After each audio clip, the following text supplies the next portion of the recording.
Hello everyone, welcome to the commerce classes with Pankaj Chopra. बेटा आज हम लोग चैप्टर स्टार्ट करने वाले हैं बिजनेस स्टडीज़ का, जिसका नाम है इंश्योरेंस। जिसका नाम क्या है? Insurance and introduction. और बेटा इस चैप्टर का नंबर आपको मिलेगा आपकी बुक के अंदर, chapter number 13 insurance and introduction के नाम से। बेटा इंश्योरेंस एक्चुअल में है क्या, पहले आप उस चीज़ को समझ लें कि जितनी भी चीज़ें ऐसी हैं जो क्रिएट की गई हैं, चाहे बाय नेचर, जैसे कि चाहे ह्यूमन बीइंग है, चाहे लैंड है, चाहे प्रॉपर्टी है, और जो चीज़ें क्रिएट की गई बाय ह्यूमन बीइंग्स, मतलब इसके हमारे यहाँ पे दो टाइप की चीज़ें होती हैं। एक ऐसी चीज़ें हैं, ऐसी थिंग्स है which are created by nature, और दूसरी कौन सी चीज़ें हैं which are created by human beings. तो दोनों की लाइफ जो है वो अनसर्टेन है। चाहे आप उनको समझ लो कि वो नेचर ने क्रिएट किए हैं, चाहे वो क्रिएट किए हैं ह्यूमन बीइंग ने, दोनों की लाइफ क्या होती है? अनस्टेबल होती है। मे बी आज मैं आपके सामने खड़ा हूं, कल मैं रहूं या ना रहूं। ये प्रॉपर्टी, ये जो बिल्डिंग है आपके पास, ये आज है, कल हो या ना हो। मे बी कोई अर्थक्वेक आ गया या कोई ऐसा मतलब आग लग गई या कुछ भी हुआ जिसकी वजह से डिस्ट्रॉय हो सकता है। तो यहाँ पे इनकी लाइफ के साथ अनसर्टेनिटी कनेक्टेड है। इनकी लाइफ के साथ क्या कनेक्टेड है? अनसर्टेनिटी। तो इस अनसर्टेनिटी से जो रिस्क है हमारे को कि कल मे बी मेरी प्रॉपर्टी या मेरी कार रहेगी या नहीं रहेगी, तो उसको मिनिमाइज करने के लिए एक ऑप्शन एग्जिस्टेंस में आया जिसका नाम क्या था? इंश्योरेंस। समझ रहे हो बात को? मतलब कि जो अनसर्टेनिटी है, अनसर्टेनिटी से जो भी रिस्क है आपको, जो भी लॉस होने का खतरा है वहां पे, उसको मिनिमाइज करने के लिए एक ऑप्शन एग्जिस्टेंस में आया जिसका नाम क्या था? इंश्योरेंस। जैसे कि सपोज अगर मेरे को डर लगता है, मेरी गाड़ी बाहर खड़ी होती है रात को, तो मेरे को डर लग रहा है कि मेरी गाड़ी सुबह मिलेगी मुझे या नहीं मिलेगी, क्या वो सही कंडीशन में खड़ी हुई मिलेगी या नहीं मिलेगी। तो ये एक रिस्क है, पॉसिबिलिटी है कि मेरे को वहां पे कोई लॉस हो सकता है, तो उसको हम क्या बोल देते हैं? रिस्क। और ये रिस्क किसकी वजह से? अनसर्टेनिटी की वजह से। तो अगर सुबह मेरी गाड़ी को कुछ हो जाता है तो वहां पे मेरे को क्या होने वाला है? लॉस होने वाला है। क्या होने वाला है? लॉस, यानी कि घाटा हो जाएगा वहां पे। तो अब उस घाटे को कवर करने के लिए अगर कोई मुझे नई गाड़ी लाके दे दे वही सेम, या फिर उस घाटे को पूरा करने के लिए कोई मुझे पैसे दे दे, तो उस केस में क्या होगा? मेरा जो लॉस है वो क्या हो जाएगा? मिनिमाइज हो जाएगा। मेरा लॉस क्या हो जाएगा? मिनिमाइज हो जाएगा। तो इसी फंक्शन को परफॉर्म करने के लिए इंश्योरेंस जो है वो एग्जिस्टेंस में आया। तो इंश्योरेंस का मतलब क्या है वहां पे बेटा? इंश्योरेंस का मीनिंग सिंपल सा है वहां पे। इंश्योरेंस का मतलब वो क्या बोलता है? Insurance is a contract. Insurance is a contract where one party takes the responsibility of the risk of other party in exchange of some fixed fee. मतलब कि इंश्योरेंस एक कॉन्ट्रैक्ट है जहां पे एक पार्टी ये रिस्पॉन्सिबिलिटी लेती है कि हम आपका रिस्क बियर करेंगे in consideration of some fixed fee. मतलब आपको ये डर लग रहा है कि आपकी गाड़ी बाहर खड़ी है, चोरी ना हो जाए या उसमें कोई दिक्कत ना हो जाए, तो वहां पे एक दूसरा पर्सन आके आपके रिस्क की रिस्पॉन्सिबिलिटी ले लेता है। कहता है जी आपको घाटा होगा तो मैं भरूंगा, आपको जो रिस्क है लॉस का वो मैं बियर करने वाला हूं, लेकिन उसके बदले में आपको क्या करना पड़ेगा? मेरे को एक फिक्स्ड फी देनी पड़ेगी, कुछ फिक्स्ड अमाउंट देना पड़ेगा मेरे को रेगुलर बेसिस पे, तभी मैं ऐसा करूंगा वहां पे। तो उसको हम क्या बोलते हैं? Insurance. As per this contract the first party, इस कॉन्ट्रैक्ट के हिसाब से जो फर्स्ट पार्टी है which is taking the responsibility of risk of another party promise to pay a fixed amount of money to second party either at the end of a fixed period or at the end of happening of some event। अब वो क्या कह रहा है कि इस contract के तहत अगर सामने वाली पार्टी को कोई भी लॉस होता है, या जो टाइम पीरियड दिया गया वो टाइम पीरियड पूरा हो जाता है, तो आप अगर मेरे को कुछ फिक्स प्रीमियम पे कर रहे हो, फिक्स अमाउंट पे कर रहे हो, तो मैं बदले में, अगर जैसे आपने गाड़ी के लिए इंश्योरेंस करवा लिया मेरे से, आप मेरे को 6,000 रुपये हर साल देते रहे, अगर 1 साल में आपकी गाड़ी चोरी हो गई तो मैं आपको पैसे दूंगा। तो यहाँ पे क्या हो गया, वो इवेंट हैपन हो गया। या फिर 1 साल पूरा हो गया तो उस केस के अंदर वहां पे आपको दोबारा से मेरे को प्रीमियम पे करना पड़ेगा, फिर 1 साल के लिए मैं आपको सिक्योरिटी दूंगा। ठीक है, इसके बाद यहाँ पे कुछ बेसिक टर्म्स हैं इंश्योरेंस की, basic terminologies of insurance. First one is insurer. Insurer कौन होता है? Insurer is the person who takes the responsibility of the risk of another party. Insurance insurer वो पर्सन है यहाँ पे, इंश्योरर जो है, insurer is a person who takes the responsibility of risk of another party। मतलब ये वो बंदा है जो इंश्योरेंस करता है। इंश्योरर कौन है? इंश्योरर वो पर्सन है जो इंश्योरेंस करता है। दूसरी जो टर्म है यहाँ पे वो है insured. Insured is a person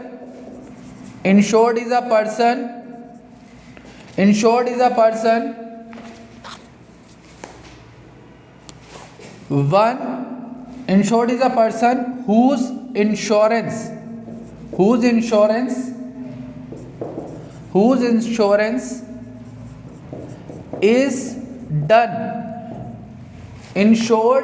insurer कौन है? मैं आपको सिंपल टर्म्स में बना देता हूं। जो इंश्योरेंस करता है उसको हम क्या बोल देते हैं? इंश्योरर उसको हम क्या बोलते हैं? इंश्योरर जो इंश्योरेंस करता है। इंश्योर्ड जो इंश्योरेंस, या आपको मैं बोल रहा हूं जिसका इंश्योरेंस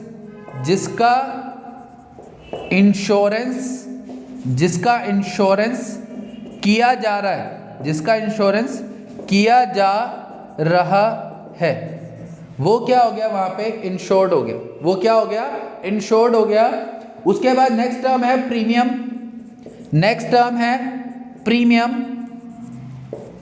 प्रीमियम क्या होता है? ये एक फिक्स्ड फी होती है। ये क्या होती है? एक fixed fee which is paid by insured to insurer। मतलब जो आपका इंश्योर्ड है, यानी कि जिसने इंश्योरेंस करवाया है, वो इंश्योरेंस करने वाले को कुछ पैसा फिक्स्ड फी देता है, जिसको हम क्या बोल देते हैं? वहां पे प्रीमियम बोल देते हैं। क्या बोल देते हैं? प्रीमियम। पहली टर्म है इंश्योरर। इंश्योरेंस कौन है? जो इंश्योरेंस करता है। दूसरा है इंश्योर्ड का मतलब जिसका इंश्योरेंस किया जा रहा है वो इंश्योर्ड है। उसके बाद तीसरी टर्म है प्रीमियम का मतलब फिक्स्ड फी और fixed amount which is paid by insured to insurer. जो कि इंश्योर्ड पर्सन है वो इंश्योरर को एक फिक्स फी देता है, जिसको हम क्या बोल देते हैं? प्रीमियम। उसके बाद नेक्स्ट टर्म जो है उसका नाम है policy. Next term is policy. Policy क्या होती है? Policy is the document which contain the terms and conditions related to insurance. उसके बाद नेक्स्ट टर्म जो है उसका नाम है पॉलिसी। पॉलिसी क्या है? Policy is a document of contract which contains all the terms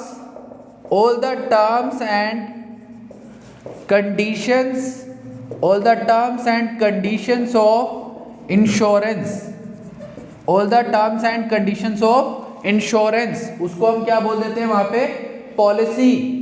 next one is sum assured, sum assured. Next term is sum assured. Sum assured का मतलब, सम एश्योर्ड का मतलब amount for which policy have been taken, उसको हम क्या बोल देते हैं, सम एश्योर्ड। उसको हम क्या बोल देंगे, सम एश्योर्ड। जैसे अब मैं आपको एक एग्जांपल समझाता हूं, यहाँ पे मैं आपको एक एग्जांपल समझाता हूं, उससे आपको टर्म क्लियर हो जाएंगी, वहां पे टर्म क्लियर हो जाएंगी। यहाँ पे दो लोग बैठे हुए हैं, एक का नाम है मिस्टर ए, एक का नाम क्या है, मिस्टर ए, और एक का नाम है मिस्टर बी। एक का नाम है मिस्टर ए और एक का नाम है मिस्टर बी। ए आया बी के पास और कहता है कि सर आप मेरे से अपना, ये इसको क्या बोला है, ये बोल रहा है कि इंश्योरेंस करवा लो। क्या बोल रहा है, इंश्योरेंस करवा लो। ये इसको बोलता है आप मेरे से अपना इंश्योरेंस करवा लो। तो ये कहता है कि ठीक है आप मेरा इंश्योरेंस कर दो। मिस्टर ए कह रहा है बी को आप मेरे से अपना इंश्योरेंस करवा लो, तो बी उसको क्या बोल रहा है, हाँ जी आप मेरा इंश्योरेंस कर दो। तो इस केस के अंदर मिस्टर ए जो है वो क्या है, इंश्योरर।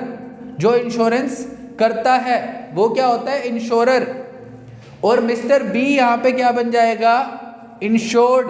यहाँ पे क्या बन जाएगा, बी, मिस्टर बी क्या बन जाएगा, इंश्योर्ड। अब मिस्टर ए उसको कहता है आप अपना लाइफ इंश्योरेंस करा लो। क्या करा लो, लाइफ इंश्योरेंस, कि कल को अगर आपको कुछ भी हो जाएगा, अगर आपको कुछ भी हो जाएगा तो उस केस के अंदर आपके परिवार वालों को, आपके परिवार वालों को हम क्या करेंगे, पैसा दे देंगे। क्या करेंगे, पैसा दे देंगे। तो बी कहता है, बी ए को कहता है कितने पैसे दोगे, कितने पैसे दोगे। वो कहता है सर हम 10 लाख रुपए देंगे। कितने पैसे देंगे, 10 लाख रुपए। कितने पैसे देंगे वो, 10 लाख। तो ये जो 10 लाख वो उसको देंगे, ये क्या हो गया, सम एश्योर्ड हो गया, कि अगर बी की डेथ हो जाती है, अगर बी की डेथ हो जाती है तो उसकी फैमिली वालों को सम एश्योर्ड अमाउंट यानी कि कितना पैसा मिल जाएगा, 10 लाख।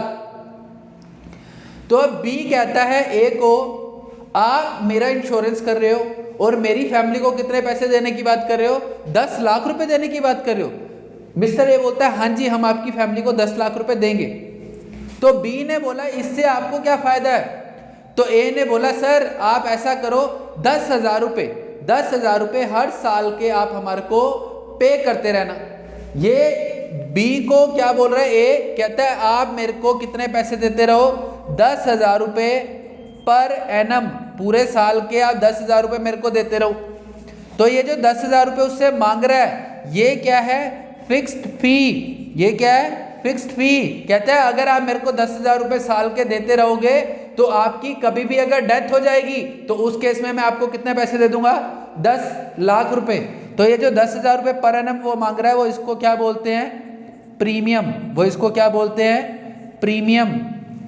और जिसके अंदर ये सारी टर्म्स एंड कंडीशन लिखी जाती हैं उसको हम क्या बोल देते हैं, उसको हम बोल देते हैं पॉलिसी। उसको हम क्या बोल देंगे, पॉलिसी। पॉलिसी का मतलब एक डॉक्यूमेंट जिसके अंदर ये सारी शर्तें लिखी गई हैं कि आप हमारे को 10,000 रुपये साल के देते रहो, हम आपकी फैमिली को कितने पैसे दे देंगे, 10 लाख रुपए। तो ये सारी शर्तें लिखी हुई हैं, नियम और शर्तें जो लिखी हुई हैं वो किसके अंदर लिखी हुई हैं, पॉलिसी के अंदर। क्लियर यहाँ तक, यहाँ तक क्लियर। अब इसके बाद हम करेंगे इसके कैरेक्टरिस्टिक्स, कैरेक्टरिस्टिक्स ऑफ इंश्योरेंस। इसके बाद अब हम लोग करेंगे characteristics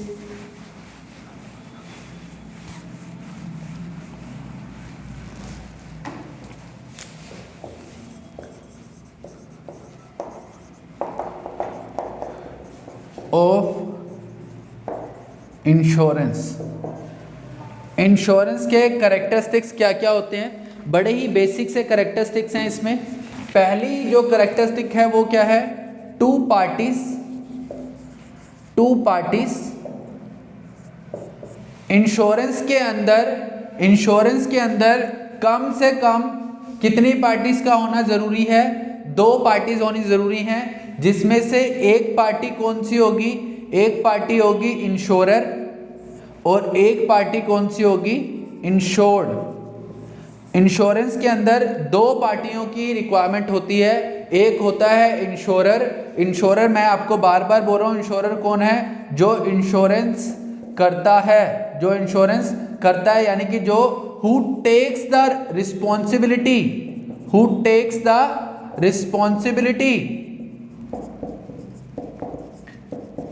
of risk of another person, उसको हम क्या बोल देते हैं?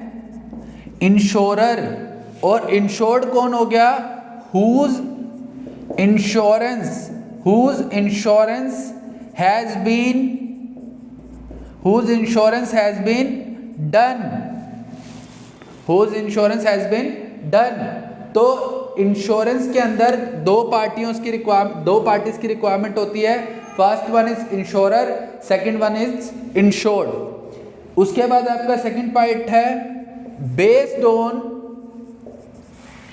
utmost good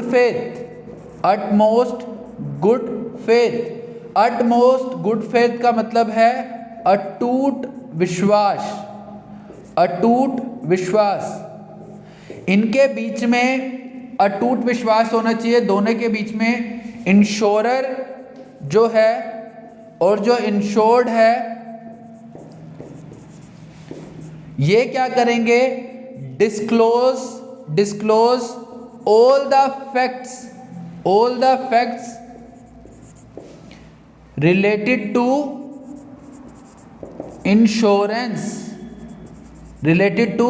insurance। इसके अंदर जरूरी क्या है कि इन दोनों के बीच में अटमोस्ट गुड फेथ होना चाहिए, यानी कि दोनों ही लोग पूरे सच के साथ और पूरे विश्वास के साथ एक दूसरे को सारी बातें बताएंगे। यानी कि अगर एक पर्सन अपना लाइफ इंश्योरेंस करवा रहा है वहां पे, करवा रहा है, तो वो इंश्योरेंस कंपनी को ये बताएगा कि मेरे को ये दिक्कत है, मेरे को टीबी की बीमारी है, तो आप मेरा इंश्योरेंस कर रहे हो तो ध्यान रखना इस बात को कि मेरे को टीबी की प्रॉब्लम है। वो बताए वहां पे, उसको छुपाए नहीं। और जो इंश्योरेंस कंपनी है वो भी उसको बताए कि क्या क्या टर्म्स एंड कंडीशन अप्लाई होंगी आपके इंश्योरेंस के ऊपर। अगर ऐसा होगा सिर्फ तभी पैसा मिलेगा, या फिर अगर ऐसा हो गया तो पैसा नहीं मिलेगा। तो जो भी टर्म्स एंड कंडीशन है वो इंश्योरर को बतानी है, इंश्योर्ड को, और जो इंश्योर्ड है उसको अपनी हेल्थ से रिलेटेड इश्यूज जो हैं वो प्रॉपर डिस्क्लोज करने हैं, तभी अटमोस्ट गुड फेथ होगा वहां पे। उसके बाद नेक्स्ट जो है वो है बेस्ड ऑन कोऑपरेटिव सिस्टम। बेटा इंश्योरेंस कंपनी में क्या होता है? ये ना कोऑपरेटिव सिस्टम के ऊपर चल रही होती है। बेस्ड ऑन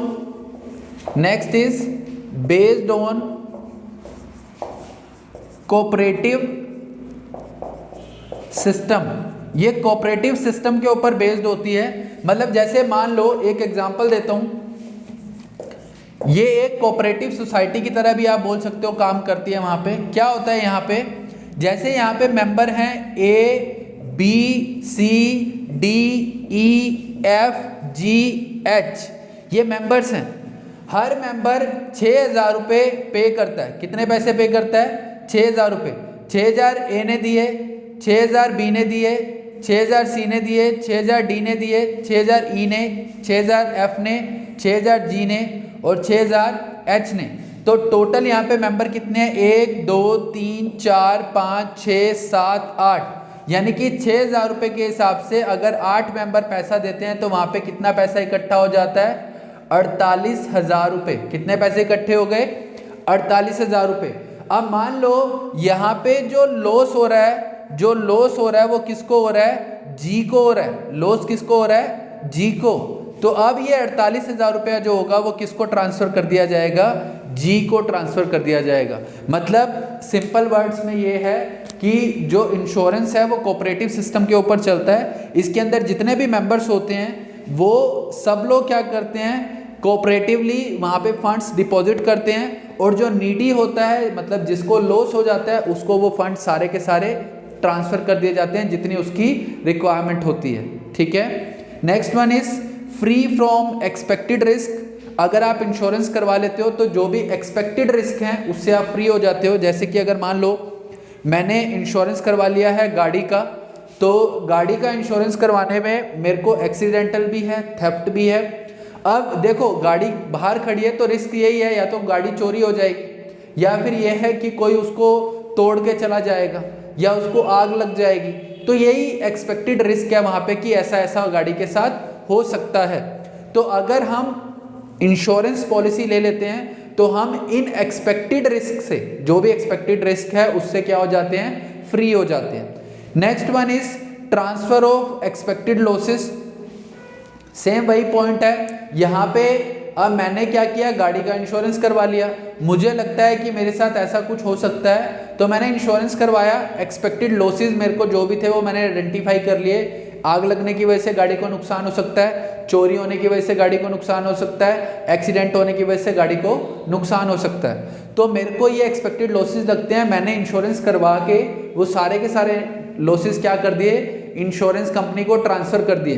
कुछ भी होगा मेरी गाड़ी को तो इंश्योरेंस कंपनी मेरे को आके पे करेगी। Next one is payment of premium. यहाँ पे आपको सिर्फ और सिर्फ सम एश्योर्ड जो है वो तभी मिलेगा, तभी आपका रिस्क की रिस्पॉन्सिबिलिटी इंश्योरेंस कंपनी लेगी अगर आप रेगुलर बेसिस पे जो भी इंश्योरेंस प्रीमियम है उसको भरते हो। तो अगर आप इंश्योरेंस प्रीमियम नहीं भर रहे तो आपके साथ कोई भी मिसहैपनिंग हो जाती है वहाँ पे, तो इंश्योरेंस कंपनी आपको पैसा नहीं पे करेगी, तो प्रीमियम आपको पे करना पड़ेगा। वेरियस टाइप्स ऑफ इंश्योरेंस, काफ़ी टाइप के इंश्योरेंस किए जाते हैं। First one is life insurance. Life insurance में क्या होता है, एक पर्सन अपनी लाइफ का, यानी कि आप अपनी लाइफ का भी इंश्योरेंस करवा सकते हो और किसी पर्टिकुलर बॉडी पार्ट का भी इंश्योरेंस करवा सकते हो कि मेरी अगर हाथ कट गया तो मेरे को मेरी फैमिली सर्वाइव कैसे करेगी, तो उसके लिए आप क्या करवा सकते हो, इंश्योरेंस करवा सकते हो। वो किसके अंदर आ जाएगा, आपका लाइफ इंश्योरेंस के अंदर। उसके अलावा कुछ और जनरल इंश्योरेंस भी आते हैं। जनरल इंश्योरेंस में हो जाएगा लॉस बाय थेफ्ट के लिए इंश्योरेंस, थेफ्ट इंश्योरेंस है। अगर आपको लॉस बाय एक्सीडेंट से बचना है तो एक्सीडेंट इंश्योरेंस है वहाँ पे। और अगर आपको मरीन इंश्योरेंस करवाना है तो आप मरीन इंश्योरेंस भी करवा सकते हो। काफ़ी टाइप के आजकल इंश्योरेंस अवेलेबल हैं। उसके बाद है हैपनिंग ऑफ इवेंट। जो इंश्योरेंस का सम एश्योर्ड होगा वो सिर्फ और सिर्फ हैपनिंग ऑफ इवेंट पे मिलेगा।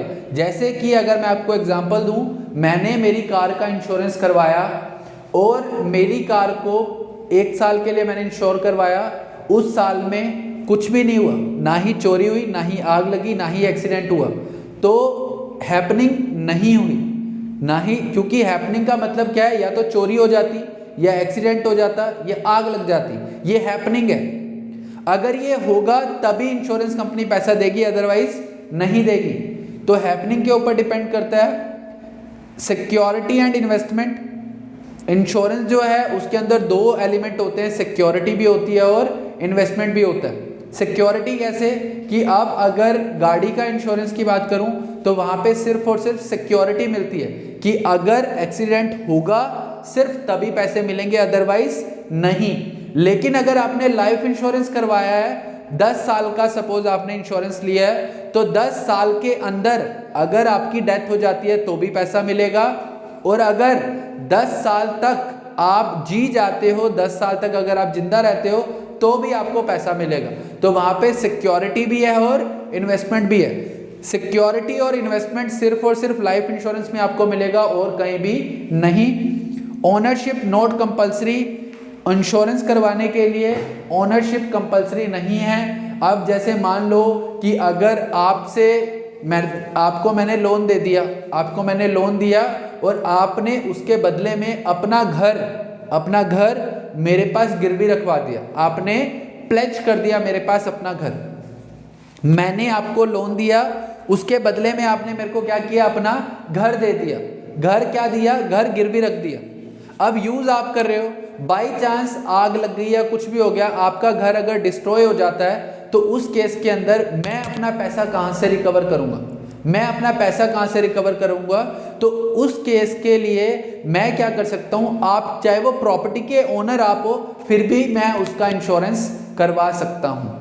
ठीक है बेटा, आई होप आपको समझ आया होगा। और प्लीज़ एक बार रीडिंग साथ साथ लेते रहें। कोई भी प्रॉब्लम हो तो आप मेरे को व्हाट्सएप करके बताएं कि सर ये पर्टिकुलर प्रॉब्लम आ रही है, हम उसका सॉल्यूशन करेंगे। ओके बेटा, थैंक यू।